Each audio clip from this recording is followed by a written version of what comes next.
রাত পোহালেই প্রথম দফার লোকসভা ভোট। আলিপুরদুয়ার ও কোচবিহারের পাশাপাশি ভোট হতে চলেছে জলপাইগুড়ি লোকসভা আসনে। জলপাইগুড়ির সরকারি ইঞ্জিনিয়ারিং কলেজ ও পার্শ্ববর্তী উত্তরবঙ্গ বিশ্ববিদ্যালয়ের দ্বিতীয় ক্যাম্পাস এলাকায় রয়েছে ডিসিআরসি সেন্টার। জলপাইগুড়ি লোকসভা কেন্দ্রের ভোট কর্মীদের যাতায়াতের জন্য মূলত দুটি ডিসিআরসি সেন্টার, জলপাইগুড়ি এবং মালবাজার।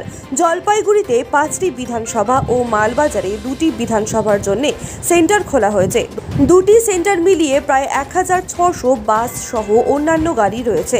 বৃহস্পতিবার সকাল থেকে ভোটের দায়িত্বে থাকা কর্মীরা এসে নিজেদের দায়িত্ব বুঝে ইভিএম বক্স নিয়ে বুথের উদ্দেশ্যে রওনা দিচ্ছেন। জলপাইগুড়ি সেন্টারে প্রায় 900টি গাড়ি রয়েছে ভোট কর্মীদের জন্য।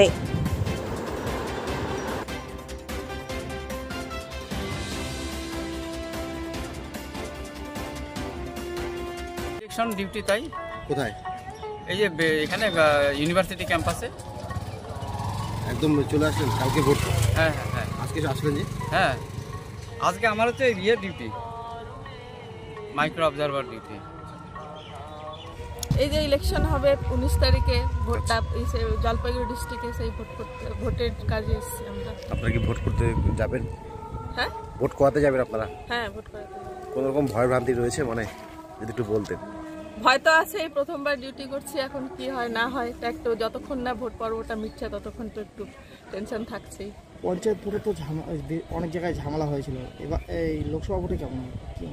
পঞ্চায়েত ভোটে তো হয় জানি, লোকসভা ভোটে হওয়ার সম্ভাবনা কমই আছে। ফোর্স টোর্স যেমন দিয়েছে শুনছি, এখন দেখা যাক এক্সপিরিয়েন্স। কেন্দ্র বাহিনীর উপর কিরকম ভরসাটা রয়েছে আপনাদের?